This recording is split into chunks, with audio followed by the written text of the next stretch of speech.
Hello ladies and gentlemen, Adrian here for DigitalDojos.com. Today we're going to be giving my first look at Apple Music.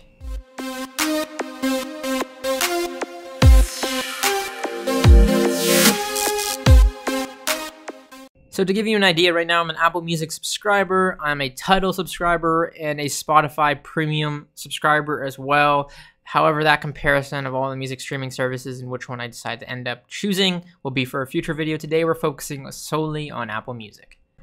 Apple Music is Apple's all-new music streaming service. It's their big new, approach to the music industry ever since iTunes and the iPod. They're competing against really big players in this space. You can go ahead and get Apple Music by updating your iOS devices, iPhone, iPad, and iPod to iOS 8.4, and then you'll see the all-new music app. Once you first sign up, it's a 3-month free trial. Keep that in mind. Afterwards, you're going to have to start paying for the $10 a month or $15 for the family plan, which is highly worth it, I think.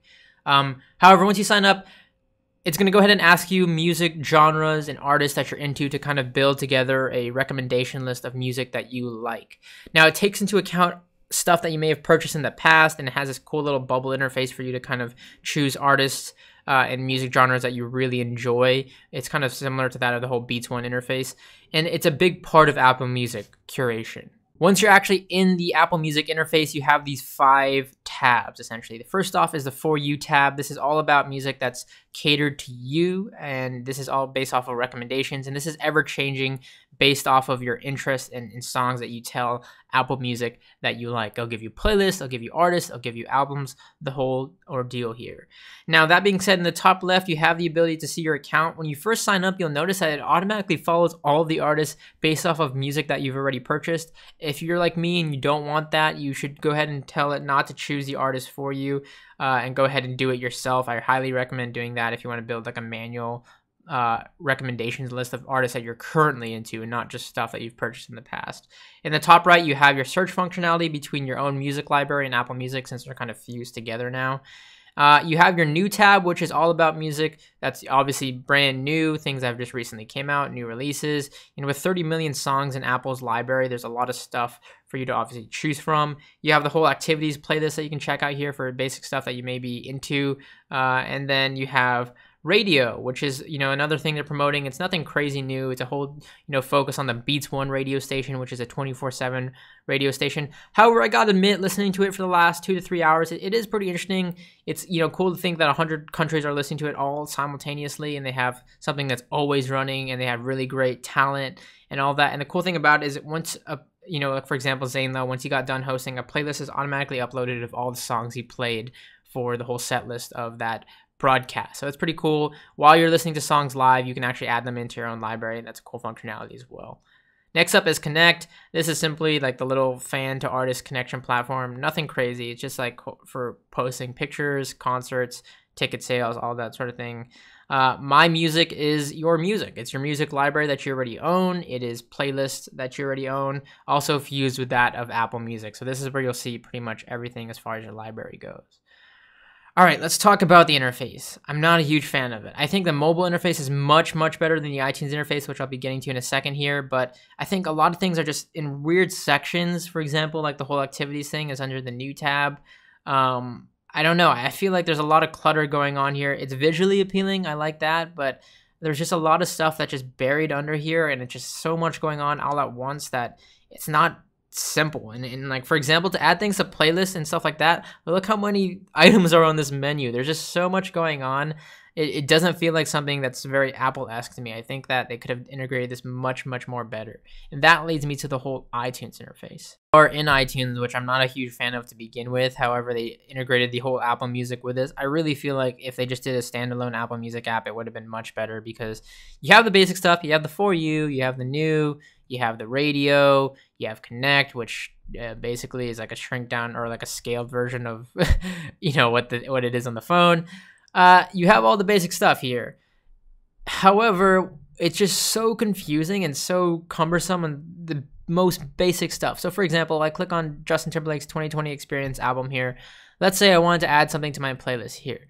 You would think it'd be super easy, and you can't do like the most basic things. Like for example, it would have been easy if they added like a drag and drop for adding to playlist, which would make it super simple, like giving you a sidebar or something. You can't do that. You can like a song or love it to add it to your like recommendations and stuff. You can right click here and then you can add it to your queue and all of that. You can add it to a playlist here, but I have no idea what these playlists are. First off, these aren't playlists I've made. These are like albums that I've been recently that I put into a playlist, but these aren't my playlist. If I go into my playlist here, you can see I have 3 of them. I made a recent one to kind of test that whole functionality here, but that none of those are my playlist under that thing I was trying to show you there. However, if you click on these triple dots, that's where you get all of your options. It's in this little tiny triple dot thing here to get all of your options. You can add it to your music, which is like your Apple Music library, and you can save it for offline play and stuff, or you can add it to your playlist. Again, kind of confusing. That's where you can actually add it to your playlist here. It's really cumbersome though. It's like 3 clicks. And I don't mean that in like, oh, I'm super lazy to do 3 clicks, but in general with a UI, I think anything that takes more than 2 clicks for the user, it's just too much. It's too buried in the menus. For example, also if I want to do like, let's say I want to add these 5 songs to my playlist, I can't do it through this menu. I have no idea what this right click menu is. I can't do it through the dots because if I do this, it's just going to add just this one song, Strawberry Bubblegum, to my playlist. Like the most basic thing of playlist management that comes to like music streaming services, it's a huge pain. Like it's so cumbersome to do it. If I'm playing a song in the top here, I can add it to a playlist. Like, oh, I feel like they could have made this an individual button. They could have easily put it out here somewhere. I'm not a fan of the iTunes interface, and the fact that they integrated Apple Music into the iTunes interface just makes it that much more confusing. It really is that much more cumbersome. I like it. I like Apple Music because it's already integrated into my whole ecosystem. I like the idea that they have the artist and music that I already like. They have purchases that I already like. They integrate that together. That's cool. I like the whole like cloud meets the stuff I have locally on my device. However, beyond that, it just gets too confusing. I feel like if they can touch up on the interface and all of that and really simplify that, that's what they need to do. The curation, that's a cool part of it. The whole discovery, they're playing a lot of music that I like. They're playing artists that I've never heard about that are very similar to my taste. I think they're doing a great job with that. The radio is a nice little add-on to what they're doing with the whole Apple Music platform.